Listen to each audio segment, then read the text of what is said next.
안녕하세요. 무아바 이현철입니다. 어떤 사람이 여러 사람을 모아놓고 두 부류로 나눕니다.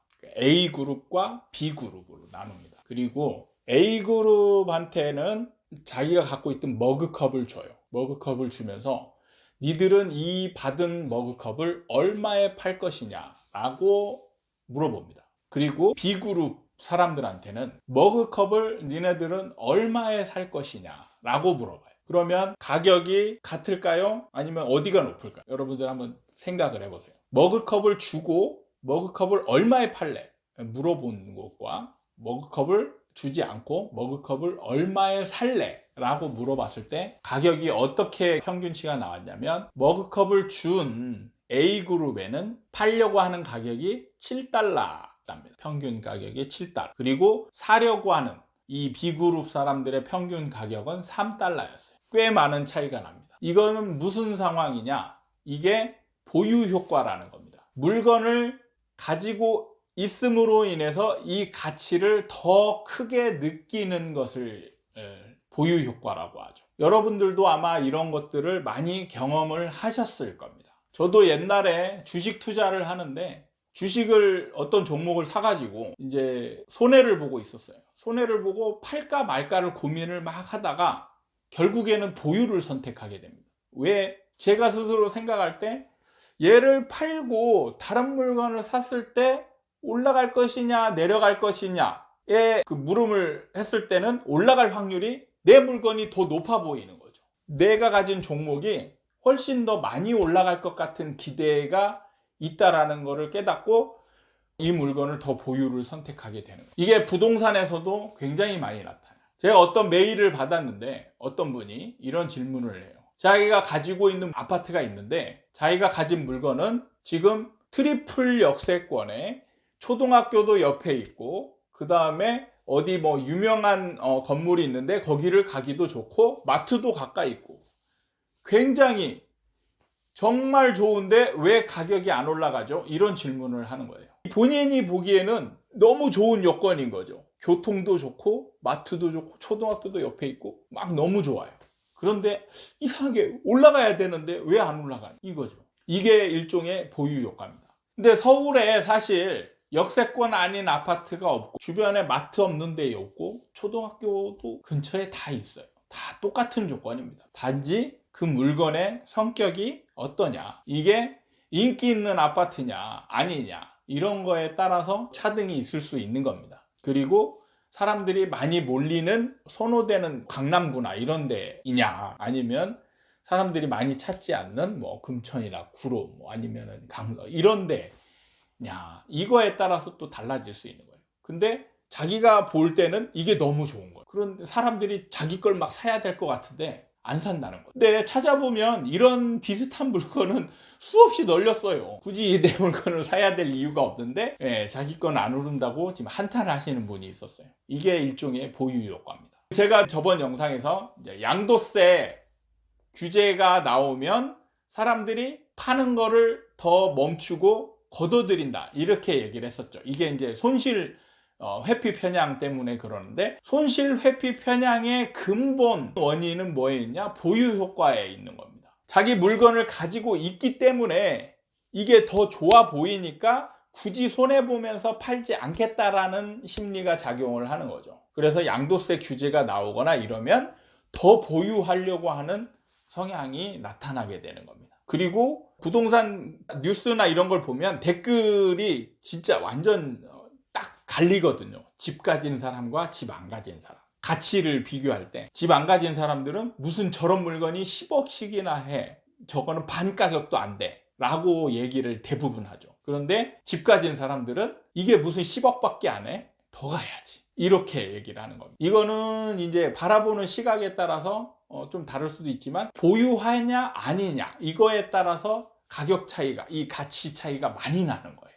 보유한 사람은 보유했기 때문에 더 높게 보는 거고 보유하지 않았기 때문에 그 가치를 되게 낮게 보는 거예요. 그래서 나중에 매도 매수 호가를 보면 팽팽한 대립을 나타내는 경우들이 많죠. 그게 왜 그러냐면 보유한 사람들은 그 가격 이하로 팔려고 하지 않죠. 그런데 살려고 하는 사람은 그거보다 훨씬 싼 가격에 사고 싶어 합니다. 가격 차이가 많이 벌어지는 거죠. 그래서 이 갭을 좁히기가 어렵기 때문에 팽팽한 대립 관계를 이루게 되는 거예요. 지금도 보면은 팽팽한 대립 상황에 있는 지역들이 많죠. 그게 일종의 이 보유 효과 때문에 나타나는 현상인 겁니다. 그런데 이거를 이제 파는 사람 입장에서 이런 거를 응용하는 사람들이 있죠. 그게 뭐냐면 이제 어떤 제품들을 사용해보고 마음에 안 드시면 반품하셔도 됩니다. 그리고 뭐 일정 기간 사용해보시고 마음에 안 드시면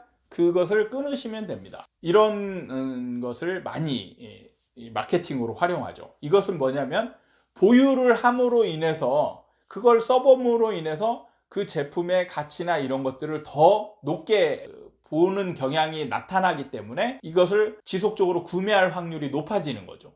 써본 사람과 써보지 않은 사람은 구매율이 확실히 다르게 됩니다. 그거는 뭐냐면 보유 효과 때문에 그런 거예요. 이거를 마케팅 기법에서 많이 활용을 합니다.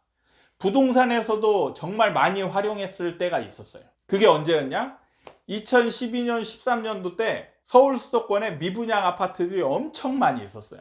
이게 안 팔립니다. 안 팔렸어요. 안 팔리니까 이제 뭘 했냐? 애프터 리빙이라는 상품이 처음 나왔었죠. 애프터 리빙 여러분들은 지금 아주 생소한 분들도 있을 거예요. 그때 당시에 탁 잠깐 나왔다가 이제 사라진 상품이거든요. 미분양 아파트가 안 팔리니까 살아보고 전세처럼 살아보고 사고 싶으면 사고 나가고 싶으면 나가는 거의 전세와 같은 상품이죠. 이거를 아파트 분양하는 쪽에서 이런 상품을 만들어낸 겁니다. 그래서 이걸로 다 팔았어요. 그러니까 전세처럼 와서 살아봅니다.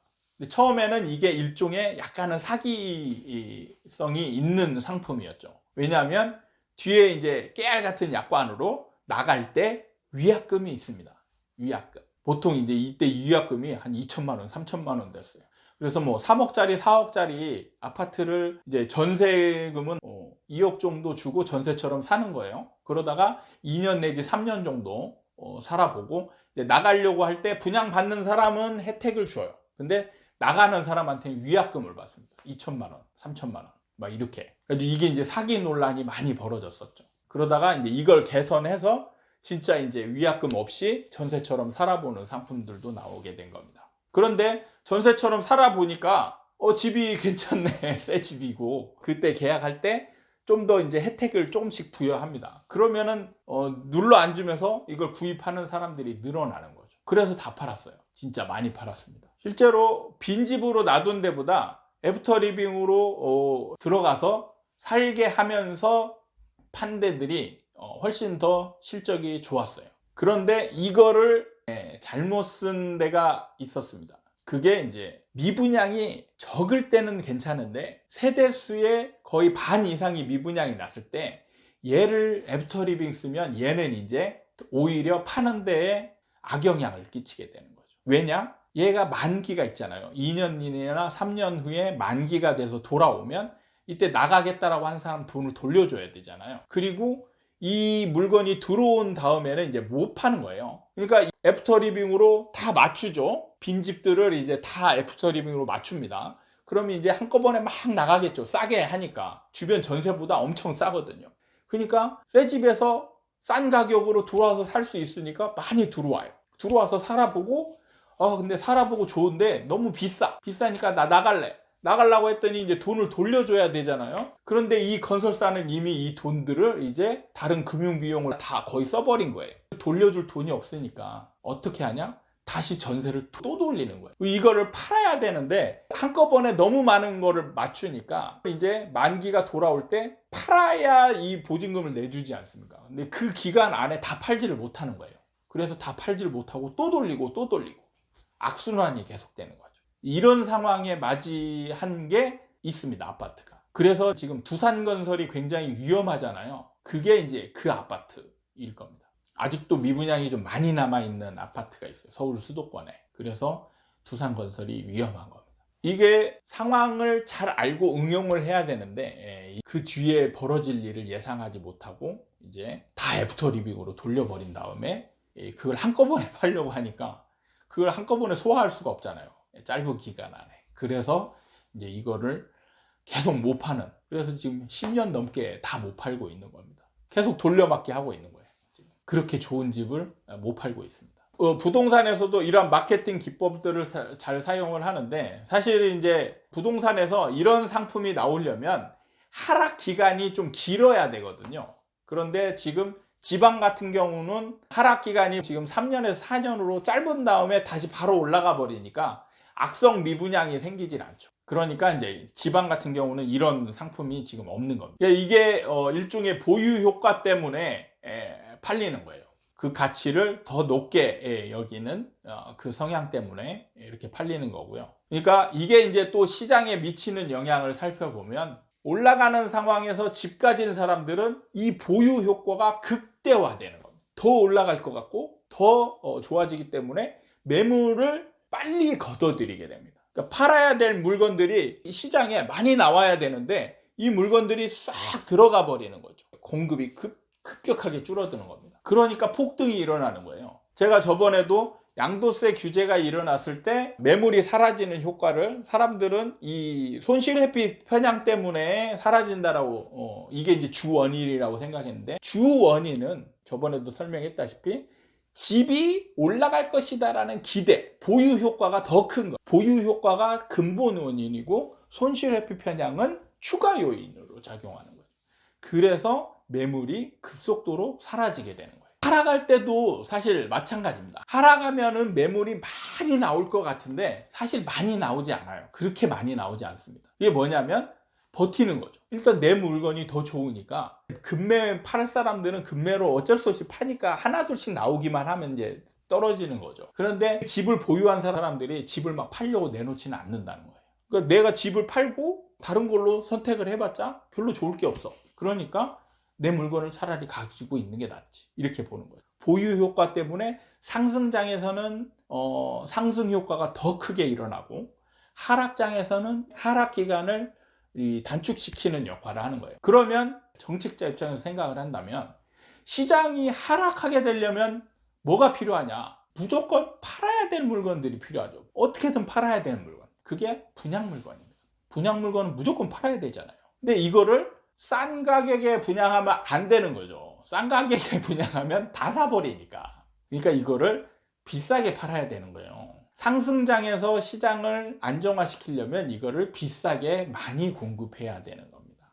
처음에는 이게 비싸게 팔아도 팔리잖아요. 팔림으로 인해서 이 다른 아파트들도 같이 상승하는 이제 이 상승 작용이 벌어지지만, 분양가 비싸지는 게 급속도로 빠르거든요. 그럼 이제 따라갈 수가 없게 돼요. 일반 아파트들이 이제 얘가 부담스러운 가격이 되는 거죠. 그럼 이때부터 이제 안 팔리기 시작하면 그때부터 이제 하락이 나타나는 겁니다. 오늘은 보유 효과에 대해서 한번 알아봤고요. 여러분들에게 이 용어를 설명함으로써 대중심리를 하나씩 이해하고 이게 시장에 어떤 영향을 미치는지 이렇게 단편적으로 알아보면서 전체적인 대중심리를 이해하는 과정을 앞으로도 가질 계획입니다. 자, 또 다음에 새로운 주제를 가지고 여러분들을 찾아뵙도록 하겠습니다. 감사합니다.